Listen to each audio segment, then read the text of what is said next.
So, good morning. Good morning. How are you doing today? I'm okay. Okay. Thank you. It's Monday, Yeah, it's Monday. That's right. the start of the week. Well, thank you so much for coming. It's a beautiful morning It is. and a nice place to talk, right? It is. Definitely is.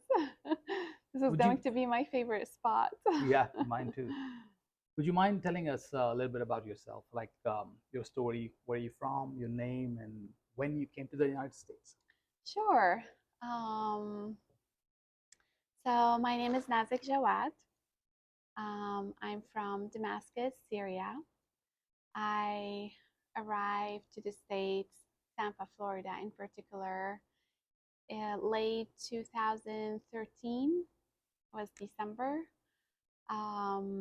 At that time, I was married to a Syrian American, and I've had, legally, I could have came to the U.S. even since we got married, but um, there was no reason for that because I lived all my life in Syria and I was completing my master's at the American University in Beirut, and I was well rooted, and I had whole plans for a life to be lived with my family and friends in my country. But then um, the war happened, and that changes everything. Although it didn't change my plans to live in my country at the beginning, but then when I had my son, um, then you're responsible for another soul. So it's not about you anymore. It's about what's best for your child. And that changed everything. So we ended up coming here. When was that year? Which year was this? 2013. 13. Yeah, You've been here for almost 10 years, right? almost 10 years. So tell us, Yeah. what was it like growing up in your country? What was childhood like? Was it a happy one? Did you Yes. have good memories? Looks like you had um, you went to masters. Did your masters from Damascus, right? My Yeah. master's was in the American University in Beirut in Lebanon, but it was like 2 hours drive from Damascus. I Okay. would just drive, go Mhm. attend my classes, and come back home. It's Beirut is closer to Damascus than many Syrian cities like Aleppo, so you can get to Beirut faster than getting to Aleppo driving. Um, Which city was it where you spent most of your childhood? Damascus, Damascus. yeah. What was it like living in Damascus for you? Um, I just remember it busy, like a lot of people, Mhm. busy rooms, busy days, so many hands, Helping helping hands, you. right? Yeah, so many helping hands. You're never lonely, Hmm. you know. Um, you actually need to have a plan to be alone. So I just remember it very busy. Can you elaborate on, like, what do you mean? You have to plan to be alone. Yeah, because you're all rooms, you have so many people. You have cousins and neighbors and friends, and there are always plans for every day of where we're getting together. Are we going outside, or do we have visitors coming in? It's very socially active. So, besides the few hours in the morning in your room waking up and the few hours at night before you go to sleep, these alone moments, besides them, if you need time alone, you definitely have to plan,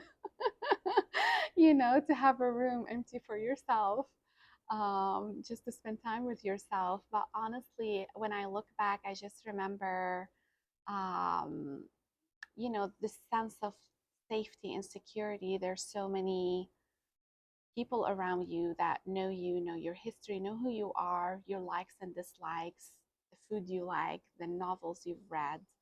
Just so much about you is already known.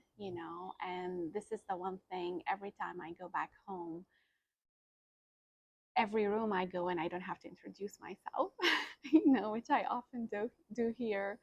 The first thing you do walking into any room is just introducing yourself, and then making friendship here. Like, where do you start? Do you go back a year ago, 10 years ago? How far can you go back just to help people get to know you and know who you are and build those friendships? Mhm. um, I just miss how everything organically happens back home, the familiarity. Can you share with us the one day or week or one particular time when things changed for you Yes, drastically? yes. So the war started, I mean, the disruption and everything, it started in 2010. And I remember it was a very scary time and people were leaving. Everyone thought it's going to take a few months um, to be resolved and for things to be figured out. So people started to leave until things are resolved. And I remember everyone would come to me and be like, "Hey, like you can go to the US, like what are you doing here?" And to me it was such a weird like idea for me to leave to a place that I don't know anyone. And I'm like, "What are you talking about? It's to me it's an empty land, the US. I don't know anybody here. It would be like as if I'm on an island on my own, right? Like how can you survive that? I can survive a war with my family and with my community, but how can I survive living on an island on my own?" That was a very weird concept, that just because legally you can go somewhere that you would pick up yourself and leave and uproot yourself. So that was a weird like idea. And I remember it was because people were, like trying to find ways to get visas and to travel and just leave. And um I remember Germany at that time took a lot of Syrians in, and just people from around me kept missing and leaving. And then one day, what happened where we were living, the Ministry of Defense was like, like the beginning of the street, and the building where I lived was like down the street. So that morning, Najim was 9 months old. And usually, our routine, he would wake up, spend some time together in the room, and then we would go to the living room where I have all his toys and everything, and the TV, like for me to have my coffee while he's playing. So that was our routine. And that morning, he slept in, and explosion happens at the Ministry of Defense. At that time, it was kind of like the trend where there is cars with bombs, and they would drive to government institutions and have like explosions. It was one of the terrorist tactics. So I heard the explosion. It was loud, but at that time it was already like 2 years in, almost to 3 years in. So I got used to the sounds of the military aircrafts and all of that. But I recognized the sound of the explosion. It was very loud. I heard a glass broken, and I figured, okay, there are some windows broken, and when I walk out to the house, we'll see the damages. But then Nejim wakes up, and I pick him up, and we're going to where we usually sit, and the entire ceiling was down where he usually plays with his toys and everything. Wow. And this is when it hit me. Everyone was telling me that you have to leave. How come you're not leaving? This is when it hit me. I have to leave, not for me, but for him, because he could have been sitting there playing if he didn't sleep in. So we were kind of saved just by the fact that he slept in a little bit more that morning, Mhm. and we weren't in that spot where we usually are every morning. So yeah, so after that, I started seriously considering coming here, which was still is one of the most difficult things anyone can do, to uproot yourself and Right. start anew. But it looks like you've done quite well for yourself here. You came here and you went for a PhD, finished your Right, PhD, and right, you're working and you're teaching. right. And so, do you feel that leaving Damascus was a good decision? Looking Um, back now. Looking back now, definitely it was a good decision. Especially how things evolved in Damascus. The Mhm. war ended up, you know, taking place for 10 years, not a few months or a few years, as everyone was thinking at the time. It's the best I could have done Mhm. with the Definitely. circumstances, definitely for my child. I mean, now Najim is growing up feeling secured. He doesn't have any memories of the war, so I feel very blessed in that sense that he was saved from, a lot of things that other Syrian kids had to endure and go through. Um, but yeah, it was not an easy journey, but given the circumstances, it's Right. the best thing I could have done. Thank you. What was one of the first things that hit you as different when you came to the United States? What Um, culturally, or one of the first few challenges that you encountered? just my entire life, I English was spoken in our house. My mother is was professor in English literature. She's retired now, so she spoke English with us at home. So I went to Britain for summer English school. So I thought I'm fully equipped, but then you arrive here and it's completely different than the British language. So I remember in my emails I would write like, "How do you do?" And people here is like, "What's up?" Mhm. So this was like my immediate shock that speaking the language is not enough. It's definitely a good entry point, but there's a lot of catch up to be done. There's like cultural Mhm. meanings to things. I'm always, you feel like an outsider on jokes or cultural references or even how English language is spoken. So I remember in my emails, I would be saying, like I'll be at school, this and that. And it's what people would say will be like in campus, things like that.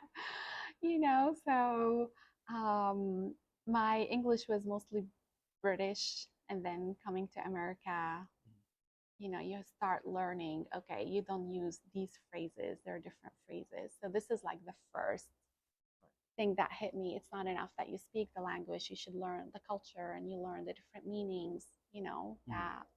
that language has. Um, When I first came to the United States, I didn't understand the idea of personal space.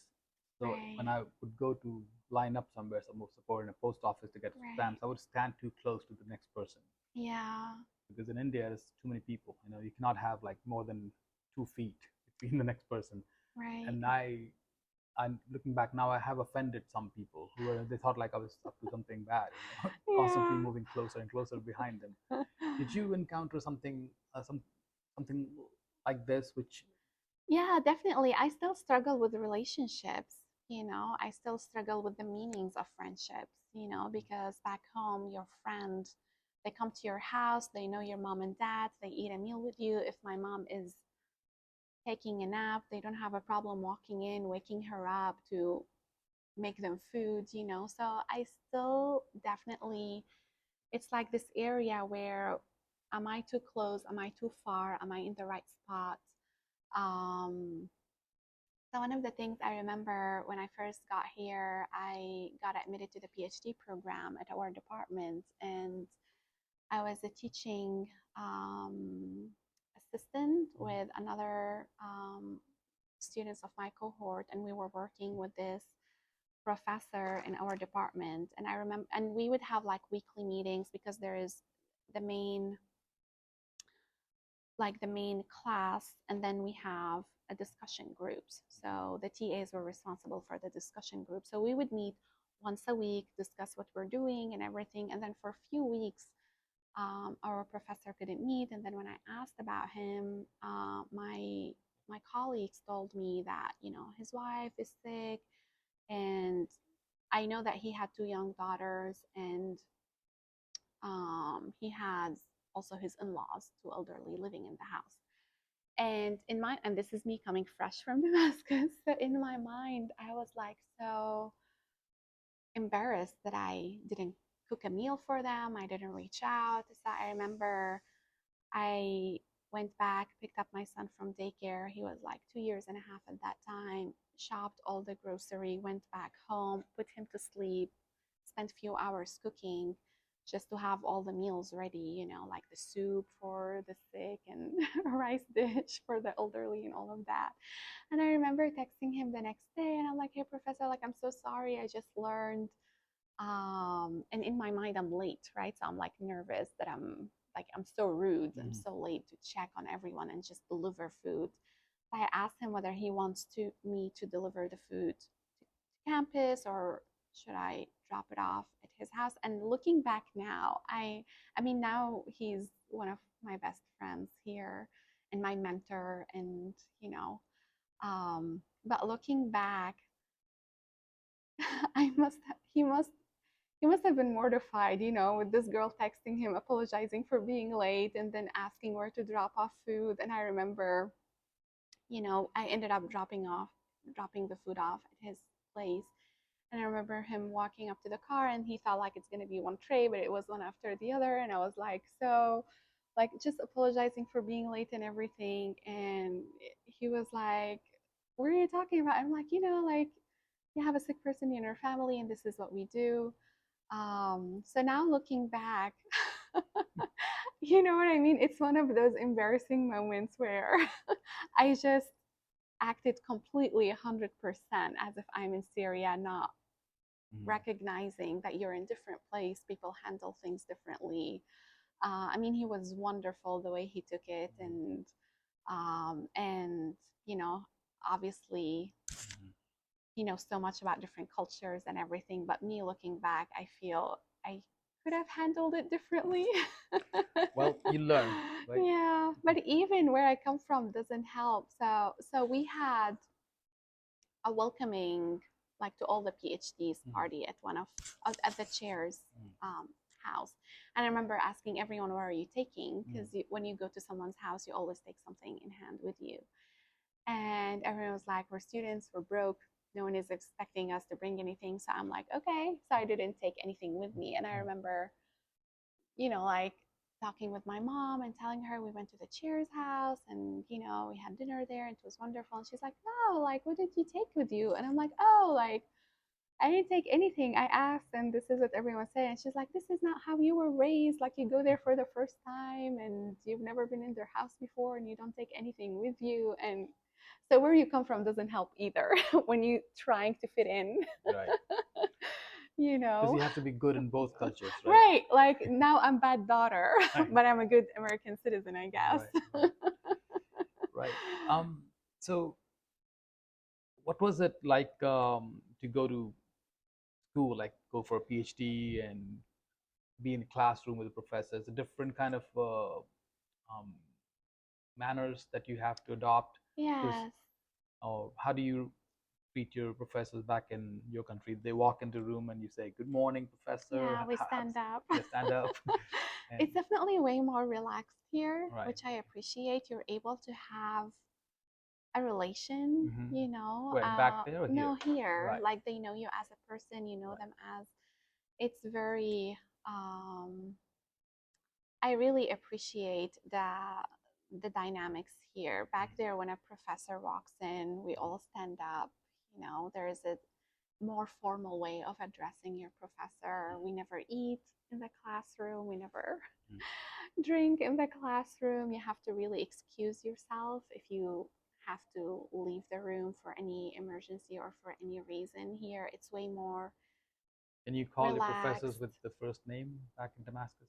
Can you say, "Hey, John"? No, no. And even here, it took me a long time to be able to do that with my professors.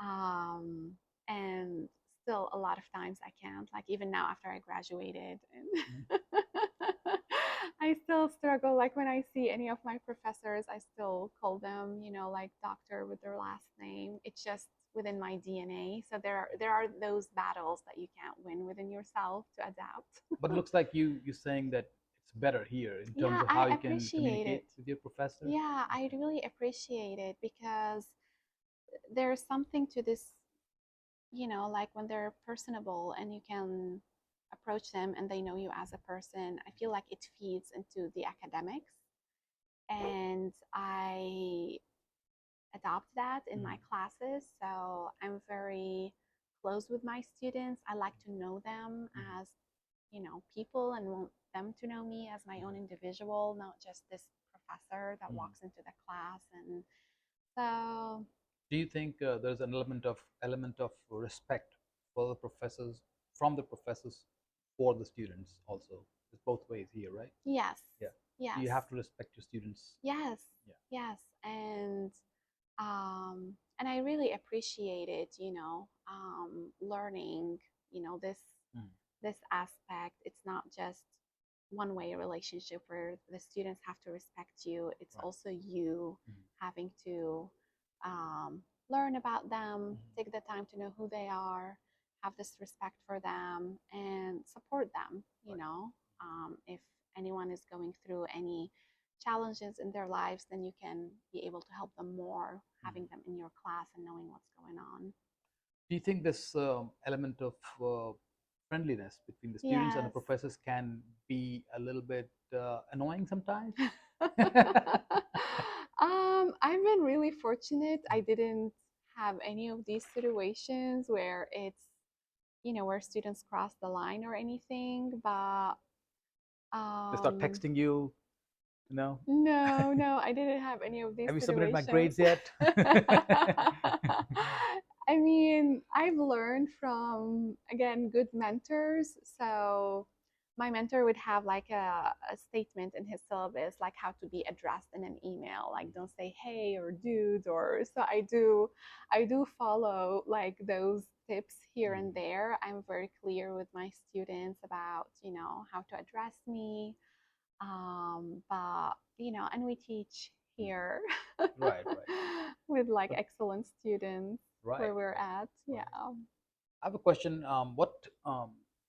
What would you advise um, to new coming students or people who are moving from Damascus, Syria, or anywhere in the world to America, and what should they be ready for, and what kind of mindset they should have, and what and how should they conduct themselves in Hmm. this country and be successful? Oh wow. I don't know if I figured that out for You're still myself learning, but yet. you've got 10 years experience. Yeah, I'm still learning. I think what helped me, I took time to learn. I didn't like throw myself into Mhm. friendships, and that was tough because you spend a lot of time um lonely, right? Coming from that busy culture to here. But I think spending time just to learn the dynamics, the social norms, the pace of everything, Mhm. um, just spend some time to observe and learn and then figure out, you know, where is your space, how are you going to fit in, um, and what part of where you come from makes sense here, what part doesn't make sense. I think everybody needs time, and having this idea that you will arrive here and immediately build this life, it's not going to happen that quickly. Everything takes time to mature, and you will also need time to figure out what parts and pieces of yourself make sense here and what don't, what ends up being a burden on Mhm. you before anyone else. So I just think, come here with an open mind that things will take time, um, that you're here as a learner. Again, no matter what season of your life you come here, you will always come in here and be a learner, be open to be a learner. And yeah, just take it one day at a time, I Thank you. guess. Thank you very much. Thank you for your time. And um, I think I enjoyed our conversation. How about you? Thank you. I think maybe one thing I would add, they Yeah. talk a lot about fitting in. I would step away from that and maybe try to find ways that you truly belong. What do you mean by fitting in? Fitting into American culture? Yeah. So you saying So that when don't fit you, in, or? yeah, I'm Mm. saying like don't think about how I'm gonna fit in, because by doing that, it seems it's like on the surface, Mhm. and that would be an exhausting task to be figured out. Mhm. Try to find ways where you truly, genuinely belong. Mhm.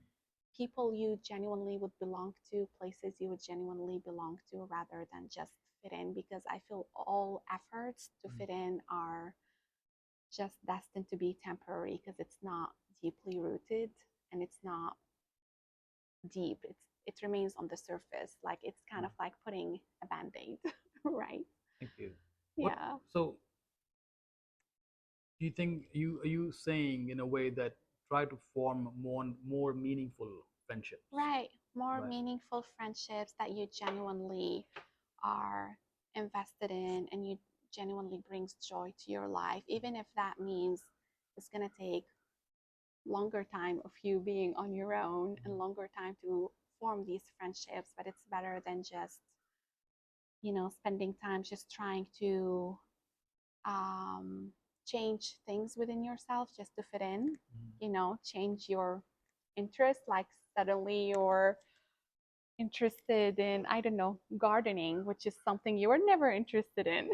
This Like is if it's genuinely this is right. where the direction you want to take, then go for it. But if you're just trying to make things up to fit in, then it's not gonna This is very interesting. Very last long. interesting. You've touched upon something very interesting, which is you mean to say that suppose if you come to America and say, maybe Americans like to go to um, they do barbecue on the Right, weekends outside, and you right. have never done it in your country, and you just Yeah, start doing it outside just to fit in.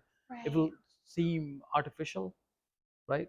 And Yes. something that you don't really do, but you're acting as if you're trying to fit in, but that's kind of fake, Right. It right? feels fake. You're not genuinely, it feels like you're in autopilot mode, Mhm. right? You're not like genuinely enjoying your time and having great time. So it becomes this burden that every time there's this social gathering, it's like a task that you have to go, you have to show up, but you're not genuinely enjoying your time. So instead, maybe have, you know, a barbecue recipe of your own that you can take with you and you can share with everyone. And I've learned to do that. So I've learned whenever there is a social gathering, because I don't eat meat that is not halal.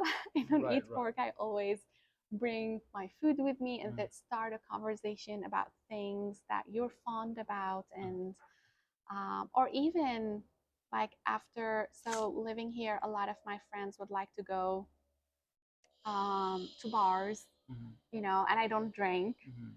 So, like finding ways where you can find places to get together with people. I am interested in having conversations, but Mhm. maybe not interested in going to bar necessarily. Yeah, right. So I would go to bars here and there, but then, you know, maybe would come to my house or Mhm. maybe would go to Middle Eastern restaurant for a change. So Mhm. try to make it work for people around you, but also for yourself. So you're having good time as well. Basically, fit in, but don't lose your own identity. Right. Don't lose your identity, and America is a beautiful place because, everyone comes from somewhere. So there is this element that is encouraging to keep your identity alive. And sometimes it could be subconscious because you're trying to make it here and it's kind of like survival mechanism. But then after a while, you feel drained because you haven't been feeding your soul with the things you love doing. Well said. Beautiful. Thank Love it. Thank you so much, you. Nazek. I Thank you for your appreciate time. it. Thank you.